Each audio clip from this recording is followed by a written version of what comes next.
अमेरिकी राष्ट्रपति जो बाइडन अचानक पहुंचे यूक्रेन, हथियार देने की घोषणा की और पुतिन पर भी बोले। बाइडन के यूक्रेन पहुंचने का क्या होगा जंग पर असर, जानेंगे विस्तार से। तुर्की सीरिया बॉर्डर का भी रुख करेंगे और उन लोगों को सुनेंगे जो अपना सब कुछ गंवाकर जा रहे हैं सीरिया। लेकिन इन सबसे पहले जानते हैं अंजुम शर्मा से पूरे दिन की कुछ खास खबरें। नमस्कार, आज 20 फरवरी की तारीख और दिन सोमवार है। ये बीबीसी हिंदी का पॉडकास्ट दिन भर पूरा दिन पूरी खबर है। मैं हूं मोहम्मद शाहिद और मेरा नाम है अंजुम शर्मा। आज के पॉडकास्ट में बात अमेरिकी राष्ट्रपति जो बाइडेन के अचानक यूक्रेन पहुंचने, उपेंद्र कुशवाहा के जेडीयू छोड़ने और खेल की दुनिया की। Putin thought Ukraine was weak and the West was divided. As you know, Mr. President, I said to you in the beginning, he's counting on us. अमेरिकी राष्ट्रपति जो बाइडेन अचानक पहुंचे यूक्रेन, हथियार देने की घोषणा की और पुतिन पर भी बोले। बाइडेन के यूक्रेन पहुंचने का क्या होगा जंग पर असर, जानेंगे विस्तार से। प्रेसिडेंट बाइडेन का जाना बहुत सिंबॉलिक होगा, साइकोलॉजिकल वे में एक रीइंफोर्स करेगा पूरे यूक्रेनी जनता को, यूक्रेनी सेना को, कि पूरा वेस्टर्न वर्ल्ड खासकर अमेरिका उनके साथ है। तुर्की सीरिया बॉर्डर का भी रुख करेंगे और उन लोगों को सुनेंगे जो अपना सब कुछ गंवा कर जा रहे हैं Syria. Everything broke in Turkey. तुर्की में मेरा कुछ भी नहीं बचा। अब मैं अपने माता पिता के पास इदलिब जा रहा हूँ। लौट सकूंगा कि नहीं ये नहीं पता। लेकिन इन सबसे पहले जानते हैं अंजुम शर्मा से पूरे दिन की कुछ खास खबरें।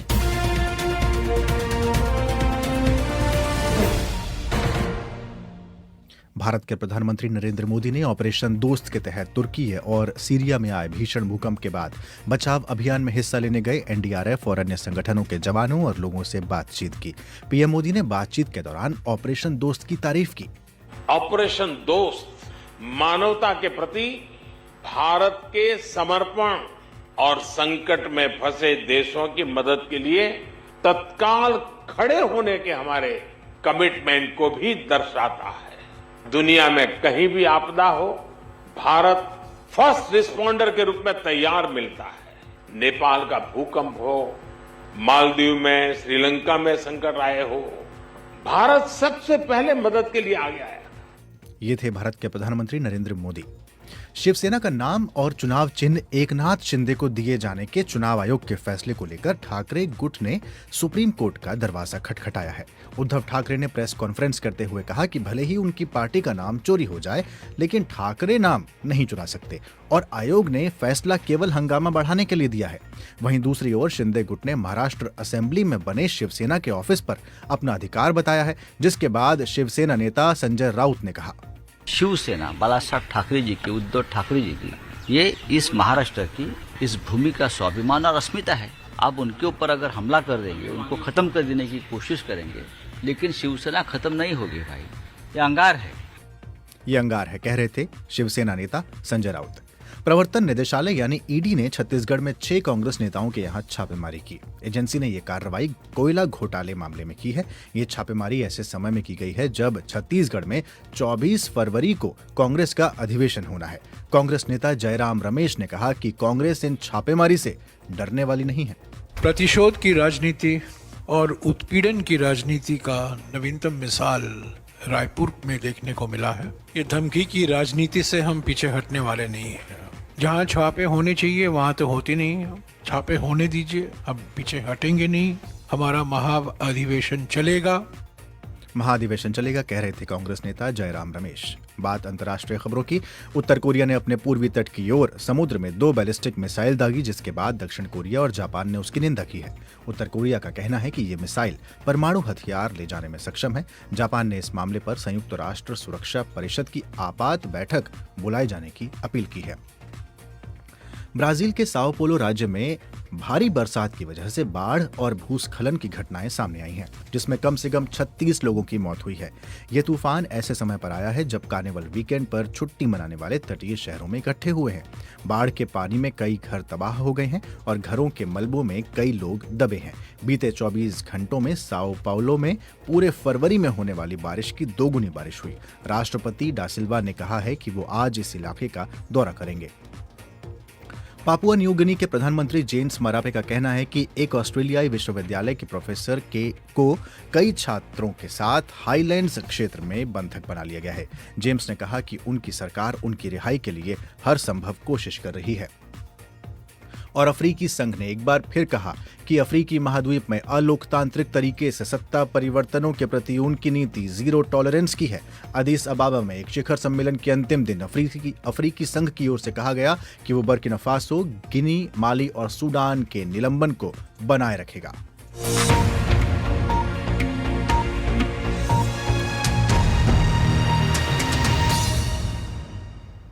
बीबीसी हिंदी का ये न्यूज पॉडकास्ट दिन भर पूरा दिन पूरी खबर है। ये पॉडकास्ट सोमवार से शुक्रवार भारतीय समय अनुसार रोजाना शाम 7:30 बजे लाइव होता है। इसे bbchindy.com के लाइव पेज और पॉडकास्ट सेक्शन के साथ साथ बीबीसी हिंदी के फेसबुक और यूट्यूब चैनल पर भी सुना जा सकता है। इसके अलावा ये पॉडकास्ट गाना, जियो सावन और स्पॉटिफाई जैसे मोबाइल ऐप्स पर भी मौजूद है। और अब बात अमेरिकी राष्ट्रपति जो बाइडेन के अचानक यूक्रेन पहुंचने की।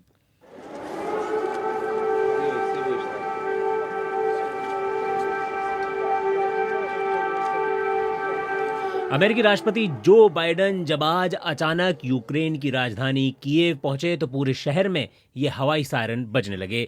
यूक्रेन पर रूस के हमले को 1 साल पूरा होने जा रहा है। अंजुम, 24 फरवरी को 1 साल पूरा हो जाएगा। पिछले साल अटैक किया था रशिया ने और उससे पहले बाइडेन पहली बार यूक्रेन पहुंचे हैं। उन्होंने यूक्रेन के राष्ट्रपति वोलोदिमीर जेलेंस्की के साथ मारे गए जवानों की याद में बने मेमोरियल का दौरा किया है। राष्ट्रपति बाइडेन ने साझा बयान के दौरान कई बातें कही अंजुम, जिसमें सबसे पहली बात है उन्होंने कही कि अमेरिका तब तक यूक्रेन के साथ खड़ा रहेगा जब तक ये युद्ध चलता रहेगा। बिल्कुल। और वो वहां पहुंचे थे जहां पर जवान मारे गए। उनके साथ राष्ट्रपति वोलोदिमीर जेलेंस्की थे। कुछ फोटोज भी इस बीच आई। शाहिद बाइडेन ने यह भी कहा है कि पिछले साल पूरी ताकत से हमला करने के समय रूसी राष्ट्रपति पुतिन को लगता था कि यूक्रेन जो है वो कमजोर हो गया है और पश्चिम बढ़ जाएगा, लेकिन पुतिन बिल्कुल गलत थे। Putin thought Ukraine was weak and the West was divided.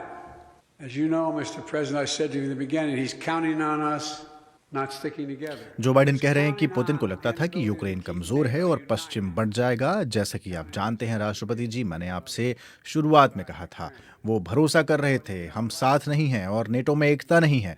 वो हम पर भरोसा कर रहे थे कि हम दूसरों को यूक्रेन की ओर नहीं ला पाएंगे। ये बाइडेन का एक पक्ष हुआ जो उन्होंने कहा। इसके अलावा अंजुम, अमेरिका जो है वो यूक्रेन को जो है अब तक $30 अरब की मदद करने का वादा कर चुका है, जिसमें कुछ हथियार देगा, कुछ पैसे देगा, तकरीबन $30 अरब। और आज फिर अमेरिकी राष्ट्रपति ने रूस पर जो है नए प्रतिबंध लगाने और यूक्रेन को हथियार और आर्थिक मदद देने की भी बात कह दी है। तो जो बाइडेन ने क्या कहा है, सुनते हैं। Just today, that announcement includes artillery ammunition for HIMARS and howitzers, more javelins. Joe Biden कह रहे हैं कि आज ही जो घोषणा हुई है उसमें हिमार्स और हॉवित्सर के लिए गोला बारूद के साथ साथ javelin, anti armour systems, air surveillance radar system शामिल है जो यूक्रेन को हवाई बमबारी से महफूज रखेगा। इस सप्ताह के आखिर में हम उन कंपनियों पर अतिरिक्त प्रतिबंधों की घोषणा करेंगे जो प्रतिबंधों से बचने की कोशिश कर रहे हैं और रूस की युद्ध मशीन को मदद दे रहे हैं। यानी एक तरीके से रूस पर और प्रतिबंध लगाने की कोशिश में है अमेरिका कोशिश कर रहा है। वहीं यूक्रेनी राष्ट्रपति जेलेंस्की ने इस दौरे को यूएस यूक्रेन संबंधों में ऐतिहासिक बताया है। शायद उन्होंने कहा कि रूस को हराने की यूक्रेनी कोशिशों पर ये दौरा राष्ट्रपति बाइडेन का प्रभाव डालेगा। Результати цих візитів, безумовно, будуть відчутними на полі бою у посиленні наших воїнів та у звільненні наших територій. वोलोदिमीर जेलेंस्की अपनी भाषा में कह रहे हैं कि इस दौरे के परिणाम युद्ध के क्षेत्र में दिखेंगे, जो हमारे जवानों को मजबूत करने और हमारे क्षेत्रों को मुक्त रखने में दिखेगा। यूक्रेन के लिए अब्राम्स टैंक्स पर अमेरिका के फैसले ने टैंकों के गठबंधन को स्थापित किया है और ये दूसरे मामलों में ऐतिहासिक है। ये हमारी क्षमताओं को एक बहुत ही मौलिक और महत्वपूर्ण रूप से आगे बढ़ाएगा और ये उसका सुदृढ़ीकरण है। ये जेलेंस्की के शब्द थे शाहिद। ये जेलेंस्की के शब्द है, लेकिन सबसे अहम सवाल ये उठता है अंजुम के इन दौरों से, क्योंकि अब तक हमने देखा है कि फ्रांस के राष्ट्रपति पहुंचे और ब्रिटेन के प्रधानमंत्री पहुंचे, यूक्रेन पहुंचते रहे हैं एक तरीके से समर्थन दिखाने के लिए, लेकिन अब इनके जाने से क्या हासिल होगा? बाइडेन के अमेरिकी राष्ट्रपति के यूक्रेन पहुंच जाने से क्या होगा? हासिल होगा उससे ज्यादा शायद समझने वाली बात यह है कि अचानक पहुंचना ये क्या होता है। आपने कई बार देखा होगा नेता कहीं जा रहे होते हैं लेकिन वो अचानक से अपना दौरा बिना बताए अपना प्लेन जो है मोड़ लेते हैं या रुकवा लेते हैं रास्ते में। इसी तरीके से यूएस के राष्ट्रपति ने ये किया। जो बाइडेन जा रहे थे पोलैंड की ओर, लेकिन कहा यह जा रहा है कि पोलैंड जाने से पहले ये अचानक अकस्मात हुआ कि वो यूक्रेन में उतरे और राष्ट्रपति ज़ेलेंस्की से मुलाकात की। तो मैंने यही सवाल पूछा कि ये अचानक दौरा, इसका क्या मतलब निकाला जाए। मैंने बात की centre for Russian and central Asian studies में एसोसिएट प्रोफेसर अमिताभ सिंह से।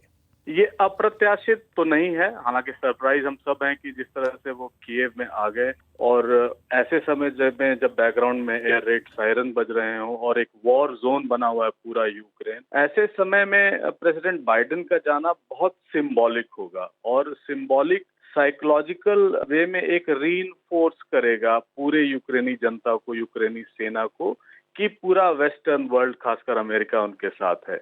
तो ये सिंबॉलिक तो है लेकिन इसके फार रीचिंग इम्प्लीकेशंस होंगे। जैसे बाइडेन अभी वहां गए हैं तो उन्होंने अनाउंस किया है $500 मिलियन का एड देंगे और वो कुछ ही दिन में होने वाला है। हालांकि कांग्रेस में इसके लिए थोड़ी सी उनके दिक्कत होगी क्योंकि वहाँ बाईपार्टिजन सपोर्ट उतना नहीं है, लेकिन वो उनको लगता है कि शायद वो कांग्रेस से पार करा लेंगे। अब तक सिर्फ यूएस ने $114 बिलियन का सपोर्ट दिया है यूक्रेन को, उसमें उनके डिफेंस बजट के लिए और उनके लोकल बजट के लिए भी, उनकी इकोनॉमी को सपोर्ट करने के लिए। बाइडेन पोलैंड भी जा रहे हैं और उनका बीच में यहाँ आना एक महत्वपूर्ण संकेत देता है, न सिर्फ यूक्रेन के लिए, रूस के लिए, बल्कि पूरी दुनिया के लिए। अंजुम जी, लेकिन अगर इतनी बड़ी एड दिया जा रहा है, हेल्प की जा रही है, पीस कहाँ पर इसमें रह गई? ये फिर से क्या प्रवोक करने वाली बात नहीं है? देखिए, पीस को कोई इस समय ध्यान नहीं दे रहा है। अमेरिका को शायद ये लग रहा है कि शायद वो एक स्ट्रैटेजिक विन करेगा इस पूरे यूक्रेन के प्रकरण में, तो उसकी स्टैंडिंग, इंटरनेशनल स्टैंडिंग बढ़ जाएगी। और जो ऐसा लगने लगा था ट्रंप के समय कि नेटो में विभेद है या नेटो को उतना अमेरिका सपोर्ट नहीं कर पा रहा है, वो चीज खत्म हो जाएगी। तो एक तरह से ये पूरे विश्व के लिए, नेटो के लिए एक संकेत भी जाएगा कि देखिए हम इनके साथ खड़े हैं। लेकिन पीस एक हम ये कहें कि एक साइड स्टेप कर दिया है उन्होंने पीस को। हालांकि फ्रांस के प्रेसिडेंट इमैनुअल मैक्रों जो हैं, उन्होंने तो बहुत स्पष्ट शब्दों में कहा है कि उन्हें नेगोशिएटिंग टेबल पे लाना चाहिए, यानी यूक्रेनियंस और रशियंस को। और चीन ने भी कुछ पीस प्रपोजल्स लिए हैं जिसके तहत आज वांग यी वहां जाने वाले हैं मॉस्को में। उनकी मुलाकात सर्गेई लैवरोव और प्रेसिडेंट पुतिन से भी शायद हो सकती है। तो ये थे जेएनयू में centre for Russian and central Asian studies में एसोसिएट प्रोफेसर अमिताभ सिंह समझा रहे थे कि इस दौरे का मतलब क्या है शायद। लेकिन एक और खबर आई, वो चीन के हवाले से। अभी अमिताभ सिंह उसी बात का जिक्र कर रहे थे, वांग यी जो पहले विदेश मंत्री हुआ करते थे चीन के, लेकिन अब चीन की विदेश नीति के प्रमुख नेता हैं। वो रशिया जाने वाले हैं और ये रशिया का जिक्र इसलिए हो रहा है क्योंकि अमेरिका के ही विदेश मंत्री एंटनी ब्लिंकन ने हाल में ऐसे दो बार बयान दे दिया है जिसकी वजह से चीन इस पूरे घटनाक्रम में सामने आ गया है। 3 दिन पहले अमेरिकी विदेश मंत्री एंटनी ब्लिंकन ने एक न्यूज़ टीवी चैनल को इंटरव्यू में कहा था, जिसकी चर्चाएं हर जगह हो रही थी। उन्होंने कहा था कि चीन जो है वो रशिया को हथियार दे सकता है, आशंका जताई थी। और अब तुर्की में मौजूद थे एंटनी ब्लिंकन, वहां भी उन्होंने ये आशंका जता दी और चीन को चेतावनी दे दी कि इसके बेहद गंभीर परिणाम होंगे। तो इस पर जो है चीन ने भी अब बयान जारी कर दिया है और उसने कहा है कि ये जो आरोप है वो बेबुनियाद हैं। वांग वेनबिन जो है अमेरिकी चीनी विदेश मंत्रालय के प्रवक्ता, उन्होंने कहा है कि ये अमेरिका जो है वो युद्ध भड़काने जैसी कोशिशें कर रहा है। और साथ में ये भी कहा कि आप हमें मत समझाइए कि हमें क्या करना है, हमें क्या हथियार देने नहीं देने हैं। और दूसरी तरफ उसने चीन ने ही अमेरिका पे आरोप लगाया है कि आप हथियार दे रहे हैं, पश्चिमी देश हथियार दे रहे हैं, तो आप हमें ये क्यों कह रहे हैं। ये वांग वेनबिन ने कहा है कि शांति के लिए कौन लड़ रहा है और आग में घी कौन डाल रहा है, ये देखने की जरूरत है। दूसरी ओर अमेरिका ने आज ही, बाइडेन पहुंचे, उन्होंने भी घोषणा कर दी कि हथियार दिए जाएंगे, $500 मिलियन की अलग सी घोषणा की गई है। तो ये एक नई बहस शुरू हो गई है। और बहस इस बात की है शायद कि क्या दुनिया में नया वर्ल्ड ऑर्डर तैयार हो रहा है जहां पर आप ताकतवर होने की, हेजेमनी की अपनी कोशिशें कर रहे हैं, कौन ज़्यादा ताकतवर है, कौन किसके पाले में खड़ा है, कौन किसके साइड खड़ा है। तो मैंने यही सवाल फिर से जेएनयू में centre for Russian and central Asian studies में जो एसोसिएट प्रोफेसर है, जिनको भी हम सुन रहे थे, अमिताभ सिंह से मैंने पूछा कि क्या अमिताभ जी, क्या वर्ल्ड ऑर्डर नया तैयार हो रहा है, और अगर हो रहा है तो इसे भारत के नज़रिए से कैसे देखें? देखिए, हम चीन और रूस ने पहले ही स्पष्ट कर दिया था यूक्रेन वॉर शुरू होने के पहले ही, ये नो लिमिट्स पार्टनरशिप है और चीन और रूस अपने आप को बहुत करीब मानते हैं। खासकर रूस अपना एक बहुत बड़ा जिम्मेवार दोस्त मानता है चीन को। तो एक नए विश्व ऑर्डर की तो बात होने ही जा रही है, लेकिन इसमें भारत के लिए बड़ी दुविधा के प्रश्न होगी। दुविधा ये होगा कि वो रूस से भी करीब है, उसके 60% मिलिट्री हार्डवेयर जो है रूस के ओरिजिन के हैं, और वो विगत 10-12 वर्षों में अमेरिका से भी क्लोज हुआ है।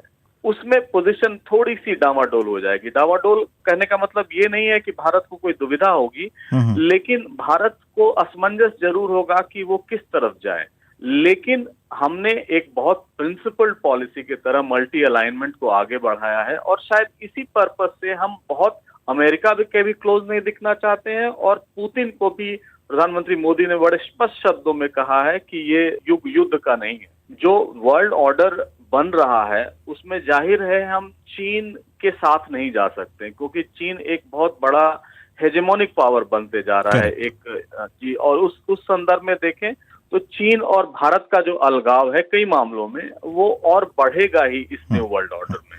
क्या ये आशंका कि चीन रूस को हथियार सप्लाई कर सकता है, क्या इस आशंका की वजह से तो आज का दौरा बाइडेन का यूक्रेन में नहीं हुआ है, और वो जो एड इतनी बड़ी दी गई है, क्या ये वही वजह तो नहीं है? मुझे जो लग रहा है व्यक्तिगत तौर पे कि अमेरिका कभी भी नहीं चाहता है कि यूक्रेन रूस युद्ध में चीन का किसी भी तरह का हस्तक्षेप हो, चाहे वो सैन्य हस्तक्षेप हो या शांति के लिए हस्तक्षेप हो। तो अगर वो सैन्य हस्तक्षेप करने की बात कर रहे हैं, और वांगी ने आज ही अभी कहा है कि वो अमेरिका से लेक्चर नहीं चाहते हैं कि रूस या चीन किसको आर्म सप्लाई करे या ना करे, लेकिन मुझे अभी भी इस बात पे शक है कि चीन रूस को इस समय आयुध सप्लाई या आर्मामेंट सप्लाई करने की बात करेगा। तो ये थे जेएनयू में एसोसिएट प्रोफेसर अमिताभ सिंह, बता रहे थे क्या वर्ल्ड ऑर्डर नया तैयार हो रहा है, और अगर हो रहा है तो भारत के नजरिए से इसे कैसे देखा जाए। और अब एक जरूरी सूचना। Hi, this is Huma Qureshi, and as you all know, our Indian sportswomen have been doing so well in the recent past. So come and vote for your favorite BBC Sportswoman of the Year and support these change makers. इंतजार खत्म हुआ, चुनिए अपनी पसंदीदा महिला खिलाड़ी को। BBC Indian sportswoman of the year का ये चौथा साल है। ज्यूरी ने चुना है 5 खिलाड़ियों को। इन 5 में से किसी एक को मिलेगा अवार्ड, और उसका फैसला करेंगे आप अपने वोट से। अवार्ड के 5 दावेदार हैं। वेट लिफ्टर मीराबाई चानू, कुश्ती की खिलाड़ी साक्षी मलिक और विनेश फोगाट, बैडमिंटन खिलाड़ी पीवी सिंधु, और बॉक्सर निखत जरीन। अपनी पसंदीदा खिलाड़ी को वोट देने के लिए आइए bbchindi.com पर। हमारे हर पन्ने पर वोटिंग बटन मौजूद है, और वोट देने में 1 मिनट से भी कम का समय लगेगा। तो चुनिए BBC Indian sportswoman of the year. तो BBC Indian sports women of the year जरूर चुनिए। अंजुम, आज आखिरी तारीख है, 20 तारीख है, आज 20 फरवरी, आज आखिरी तारीख है। परिणामों का जो ऐलान है वो 5 मार्च को होगा, और आप जरूर दें। अंजुम, तुम दे चुके हो? बिल्कुल, मैं अपना वोट, अपना मत जो है बिल्कुल मैं भी दे चुका हूँ। और ये BBC हिंदी का न्यूज पॉडकास्ट, दिन भर पूरा दिन पूरी खबर है। आगे पॉडकास्ट में जानेंगे। हम नहीं जानते थे कि एक दिन ऐसा आवेगा कि इस विरासत को संभालने के लिए फिर से हमको कमान संभालने की जवाबदेही हमारे साथी मेरे ऊपर देंगे। उपेंद्र कुशवाहा ने JDU से नाता तोड़ा, अपनी नई पार्टी की घोषणा की। इस पर विस्तार से बात होगी, और साथ ही खेल की दुनिया का हाल भी होगा।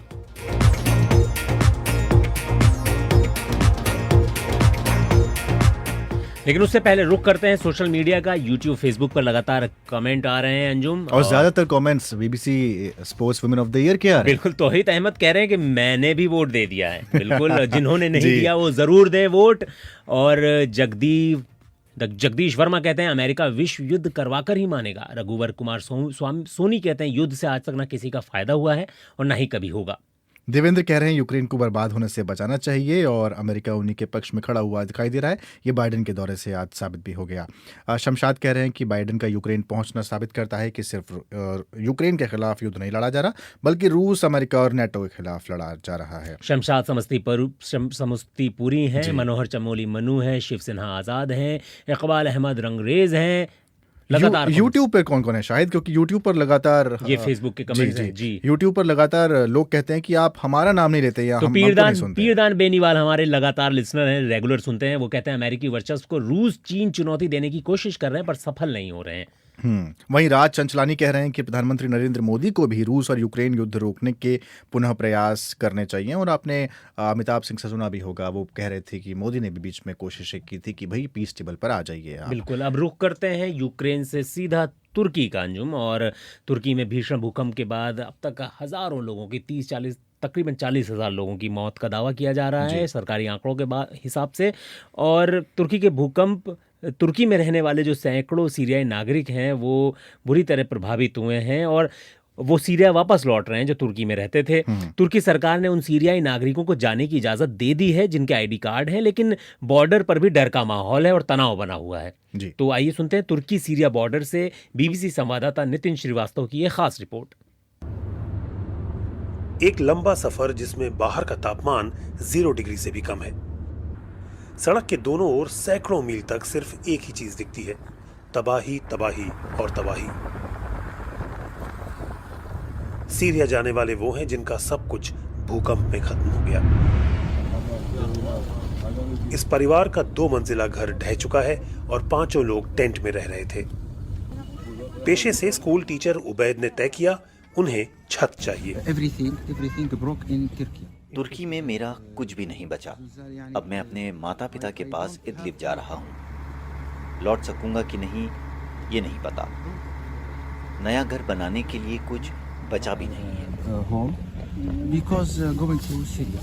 इनमें से ज़्यादातर सुबह 8 बजे से यहाँ पर इंतज़ार कर रहे हैं कि गेट खुले, बॉर्डर क्रॉस करें और सीरिया जाएं। ये सभी लोग ज़्यादातर अपनों को खो चुके हैं। इन सभी ने करीब करीब अपने सभी घर को खो दिया है। जो बची खुची बिलोंगिंग्स थी उसको लेकर यहाँ पर आए हैं और वहाँ पर जाकर ये देखना चाहते हैं कि इनके जो रिश्तेदार या परिवार के कुछ लोग थे वहाँ पर वो बचे हैं कि नहीं, क्योंकि सीरिया से जो खबरें आई हैं वो यही हैं कि वहाँ पर भी भूकंप ने बहुत ज़बरदस्त तबाही मचाई है। ये बॉर्डर का गेट है, ये सामने चेक पॉइंट है और ये अब हम सीरिया की टेरिटरी में हैं। यहाँ से सीधे जो रोड जाती है वो इदलिब जाएगी। आगे जाके दाहिने हाथ पर हैलेप शहर पड़ता है और बाएं पर एलेपो है। तुर्की सरकार से सीरिया जाने वालों को वहां 6 महीने तक रहने की मोहलत मिली है। सीरिया में 12 साल पहले शुरू हुए गृह युद्ध के बाद से करीब 40 लाख सीरियाई नागरिक तुर्की में आकर रह रहे हैं। कुछ सीरियाई लोगों का ये भी कहना है कि भूकंप के बाद तुर्की में उन्हें शरण मिलने में दिक्कत आ रही है। मेरी पत्नी, 4 बच्चे और मेरे भाई के परिवार के सभी 6 लोग मलबे में दब गए। 4 दिन बाद उनके शव निकाल सके। सीरिया में मुझे ये भी नहीं पता कि मेरे रिश्तेदार जिंदा हैं या नहीं। किसी के फोन नहीं उठ रहे हैं। पता नहीं कहाँ रहूंगा। आगे जिंदगी में क्या होने वाला है नहीं पता, लेकिन तुर्की लौटना मुश्किल है। बब अल हवा बॉर्डर पिछले 1 साल से सिर्फ विशेष परमिट वालों के लिए खुलता था, लेकिन भूकंप के बाद से इसे आम नागरिकों के लिए खोल दिया गया है। संयुक्त राष्ट्र ने कहा है कि तुर्की से राहत सामग्री वाली 140 ट्रकें उत्तर पूर्वी सीरिया में दाखिल हो चुकी हैं। Where are you going and what is there in the truck? şu anda Suriye'ye battaniye gidiyor. Şahsi bir जो कंबल और कपड़े मैं ले जा रहा हूँ, ये तुर्की की सरकार ने नहीं बल्कि एक चैरिटी करने वाली संस्था से आए हैं। सुनने में आ रहा है वहाँ हालात बुरे हैं। मदद के सामान के लिए लूट मची हुई है और मैं जल्द ही वापस लौटना चाहूँगा। इस बीच सीरिया लौटने वालों को पता है कि वहाँ भी हालात बदतर मिल सकते हैं, लेकिन फिर भी जो इस भूकंप के प्रकोप से बच गए हैं वो अपने को खुशनसीब मानते हुए ही लौट रहे हैं। काशिफ सिद्दीकी के साथ नितिन श्रीवास्तव, बीबीसी, तुर्की सीरिया बॉर्डर।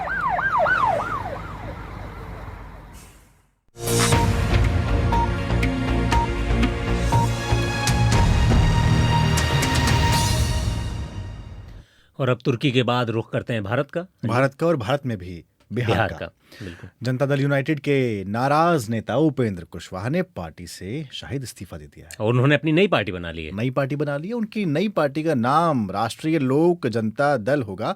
उपेंद्र कुशवाहा ने कहा कि वो विधान परिषद की सदस्यता से भी 1-2 दिन में समय मिलते ही इस्तीफा दे देंगे। पटना में उन्होंने संवाददाता सम्मेलन किया और वहां पर अपनी नई पार्टी की घोषणा की। विरासत जननायक कर्पूरी ठाकुर जी की, जिसको बढ़ाने का दायित्व नीतीश जी के ऊपर है, तो नीतीश जी ने मुझको आवाज दी और नीतीश कुमार जी के साथ हम खड़े हो गए। उपेंद्र कुशवाहा ने अपना सर्वस्व राजनीति में जो कुछ भी था सब न्यौछावर करके उनके साथ आना स्वीकार किया था। हम नहीं जानते थे कि एक दिन ऐसा आवेगा कि इस विरासत को संभालने के लिए फिर से हमको कमान संभालने की जवाबदेही हमारे साथी मेरे ऊपर देंगे। लेकिन वह दिन आ गया तो फिर से नई पार्टी बनाने का काम हमको करना है और नई पार्टी जो बनाने का निर्णय हमारे साथियों ने लिया है, जिसका राष्ट्रीय अध्यक्ष बनने की जवाबदेही भी मेरे ऊपर सौंपी है, उस पार्टी का नाम है राष्ट्रीय लोक जनता दल। राष्ट्रीय लोक जनता दल। उपेंद्र कुशवाहा पहली बार ऐसा नहीं कर रहे हैं शायद, है ना? बिल्कुल। इससे पहले कई बार राष्ट्रीय लोक समता पार्टी आरएलएस थी और वो पिछली मोदी सरकार में जो थे उन्होंने अपना समर्थन भी दे रखा था, मंत्री भी थे, केंद्रीय मंत्री। यूटर्न के लिए जाने जाते हैं, ये कहा जाता है। बिल्कुल। और इस समय बिहार से हमारे साथ लाइव हैं हमारे बीबीसी संवाददाता चंदन जजवाड़े। उनसे जानते हैं कि बिहार में लोग इसे किस तरह से देख रहे हैं, उपेंद्र कुशवाहा के इस नई पार्टी बनाए जाने को। चंदन, आप इस पूरे मामले पर नजर रखे हुए थे, क्या ये इतना जल्दी होगा या ये देर में था लोगों के लिए? देखिए, जब से ये जनता दल यूनाइटेड में जुबानी जंग चल रही थी नीतीश कुमार और बाकी जो नेता हैं जेडीयू के जो नीतीश के साथ हैं और बनाम उपेंद्र कुशवाहा, तभी से ये माना जा रहा था कि उपेंद्र कुशवाहा जल्द ही पार्टी को छोड़ेंगे, लेकिन इसका अनुमान नहीं था कि वो कब छोड़ेंगे।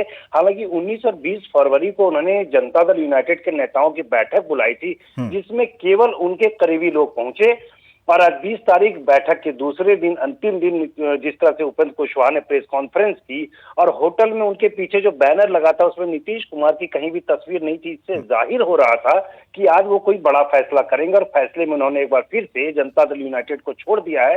बिहार के लोगों के लिए बात करें तो ये कोई अप्रत्याशित फैसला नहीं था। लोग उम्मीद कर ही रहे थे कि उपेंद्र कुशवाहा एक बार फिर से जनता दल यूनाइटेड को छोड़ करके अपनी पार्टी बनाएंगे और उन्होंने ऐसा कर दिया है। चंदन, अगर हम बात करें उनकी पुरानी पार्टी जेडीयू की, तो वो क्या इस पर सोच रही है अब? देखिए, जेडीयू ने पहले से ही, नीतीश कुमार ने भी कहा है कि अगर वो जाना चाहे तो जा सकते हैं। और आज भी ललन सिंह, जो कि जेडीयू के राष्ट्रीय अध्यक्ष हैं, माफ कीजिएगा, उन्होंने कहा है कि अच्छा है, हमारी शुभकामनाएं हैं उनके साथ, उपेंद्र कुशवाहा के साथ। और उपेंद्र कुशवाहा ने ललन सिंह पर भी कई आरोप लगाए, लेकिन ललन सिंह का सीधा कहना है कि उपेंद्र कुशवाहा अति महत्वाकांक्षी हैं और इसकी वजह से उन्हें घबराहट हो रही थी। वो चाहते थे कि नीतीश कुमार उन्हें अपना उत्तराधिकारी बना दे, ऐसा नहीं हुआ, इसलिए वो नाराज चल रहे थे। बहुत शुक्रिया चंदन जी। और शायद एक आरोप ललन सिंह के अलावा तेजस्वी यादव पर भी उन्होंने लगाया और कहा कि नीतीश कुमार शायद आगे चलकर बिहार की सत्ता आरजेडी को सौंप दे। ये भी एक आरोप था कुशवाहा का। अब चलते हैं खेल की तरफ।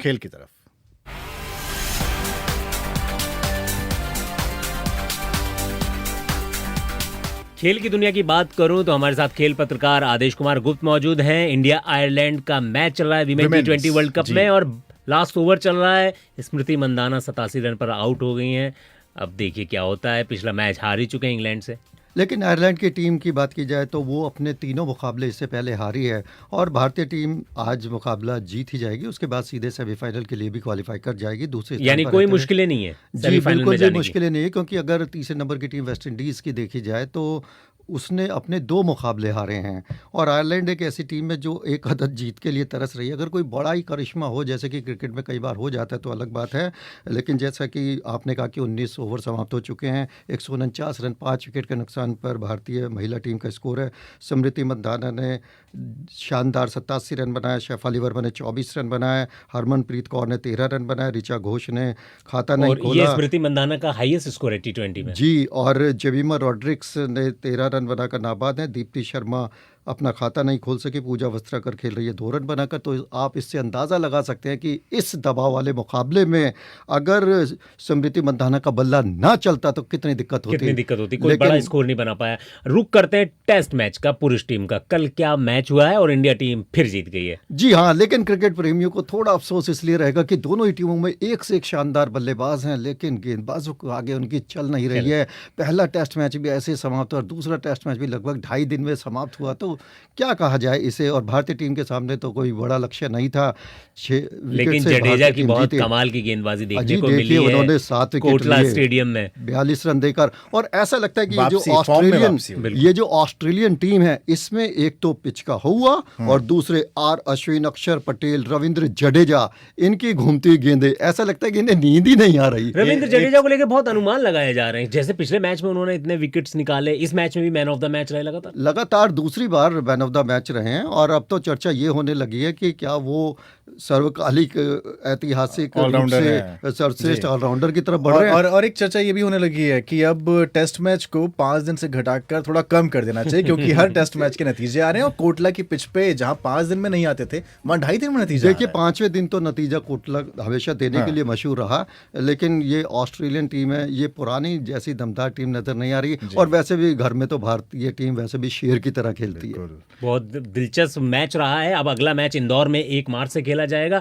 उम्मीद करते हैं बॉर्डर गावस्कर ट्रॉफी जो है भारत जीतने में सफल रहेगा। और अब फाइनली जो है इंडियन टीम 155 रन बना चुकी है 5 विकेट खोकर, और जीतने के लिए 156 रन बनाना होगा। और देखते हैं आगे क्या कल बताएंगे इसका परिणाम भी। शुक्रिया आदेश जी। तो दिन भर पूरा दिन पूरी खबर में आज इतना ही। इस कार्यक्रम के ऑडियो इंजीनियर थे तिलक राज भाटिया। मुझे और मोहम्मद शाहिद को इजाजत दीजिए। नमस्कार।